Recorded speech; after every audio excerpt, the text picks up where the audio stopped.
Alright, so gang finally made a decision that they were gonna grind for the tickets because judging from their reaction, which was a dead giveaway that neither one of them had ball money to be spending at no kids joint. Nah, this could not be me. I'm not wasting a second of my time grinding for no prize that I'm not even taking home. Nah, Amazon is right there. Let's get to ordering. Bonus if they got that same day delivery. You probably wouldn't even be able to tell the difference for real. So with all that said, they get to locking in, trying their absolute hardest to win something like a gambling fiend on their last dollar. Like, look at his face, bruh. You're up against a kid. Like, you can relax. And I played that game IRL. That shit barely handing out any tickets like they taxing or something. And look at Skips, extra focused up like he spotted a pack of cigarettes to and behind the prize counter. Muscleman and High Five Ghost over here dancing like they getting held at gunpoint. Then finally, after all that grinding, they have a meeting to discuss ticket amounts, just to find out that they were a whole 20,000 tickets down. Ain't no way, boy. All right, guys, I've got some bad news. We're 20,000 tickets short of the fuzzy dice. And what's worse is that we only have one token left. Oh nah, Benson.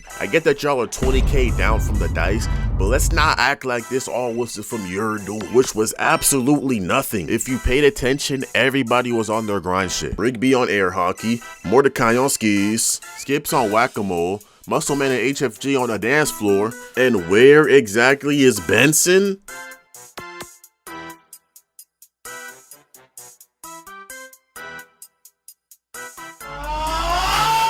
Playing pretend in the corner. So gay. If Benson was playing the games with them, they would have had enough for the dice and maybe some candy on the side. This was all your idea. Ain't nobody wanted to be here right now. Benson states that there's only one game in the building that gives you the most tickets per point, and that game is skis balls. Then he says the faster their turns are, the more chances they'll get at a high score. So with that said, he tells everybody to lock in, and lock in they did. Everybody's putting they all into rolling them balls like they finna hit a strike or something. You would've thought the prize was for them the way they playing. HFG, what on earth was this attempt? Were you even trying for real? Why are you slamming the ball down like you trying to make a dunk or something? But in all honesty, I understand his frustration. Ain't nobody trying to be there right now. I would have been throwing shit too if I had to stay there grinding all day for a prize for a nigga that I don't even care about. Finally, after all that locking in, they managed to get the amount of tickets they needed for the fuzzy dice. After that, they slapped that fat stack of tickets on the counter, demanding that he gives them the fuzzy dice for pops. Judging from his facial expression, he can't believe they sat there and wasted their time for that shit. He would have thought once he slapped that price tag on them, all hope would have been lost and they would have been over with already. But at the end of the day, he has to respect the grind and give them what they asking for. Yeah, we did it. Now we can give these to Pops. Sorry, but you ain't giving nothing to nobody. These motherfuckers been alive whole time? Yeah, nah, Yeah, let's wrap this shit up on some Nights at Freddy's shit. Like, who are these guys really feeling like for real? Oh, what?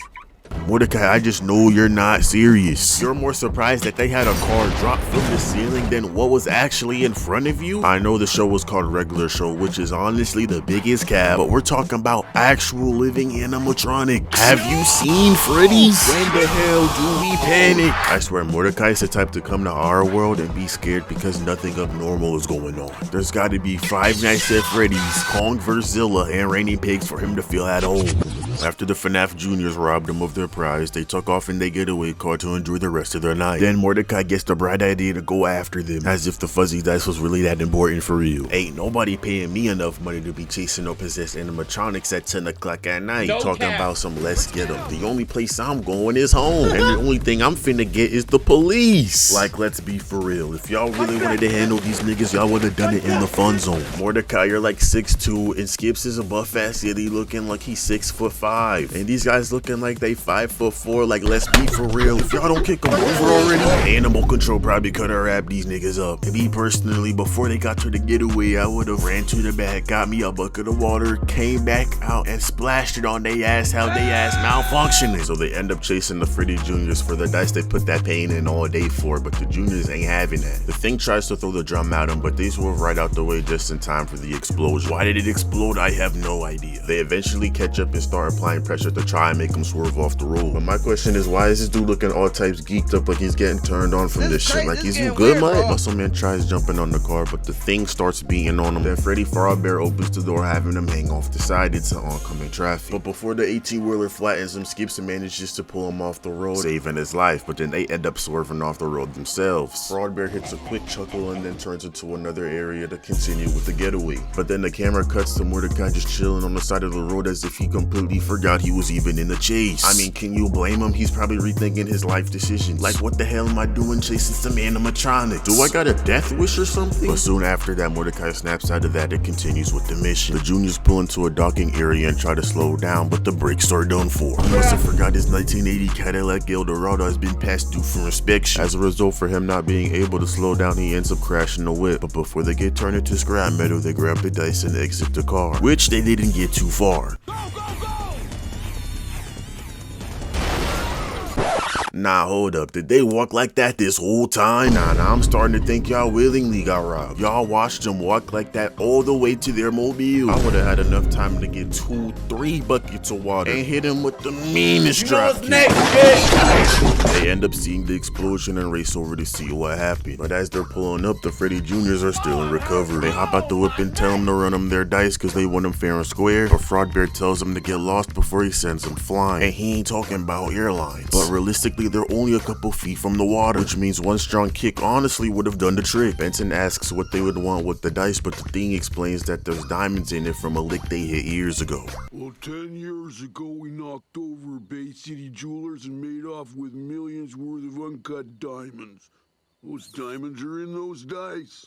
Fazbear slaps him for snitching, but then explains how the 5-star crime level from all those years ago would have went away that night at midnight, and they would have escaped if it wasn't for their interference. Rigby asks if they can just have the dice without the diamonds, but he tells them that it's too late and that they know too much for his liking. After hearing that, Muscle Man charges at him and snatches the dice right out of his hands. Then they play monkey in the middle with his ass till he's done with the game plan and tries to Swiss cheese him. As Rigby is on the ground begging for mercy, that's when he gets flashed by that pull-up game from the FBI.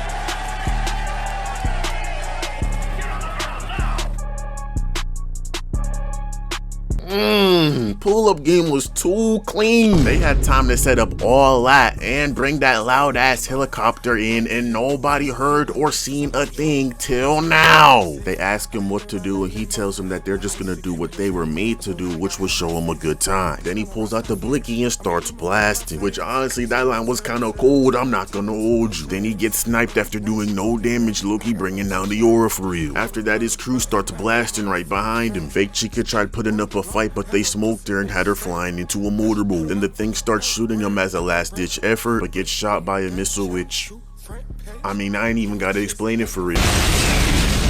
After the thing got turned into confetti, everybody was about to get to wrapping it up until see Fazbear grabbing the crowbar, trying to attack as a last stance to try and make up for that aura that he lost earlier. As he's walking up, they start frying him, but he's eating them bullets like he Terminator or some shit. Then bro pulls out the minigun and starts smoking his ass, having his ass flying all the way to the motorboat. He ends up on the throttle, having his ass flying down the water, but having him escape would have been a future issue. So to prevent that, Brody lines up the rocket and sends his ass sky high.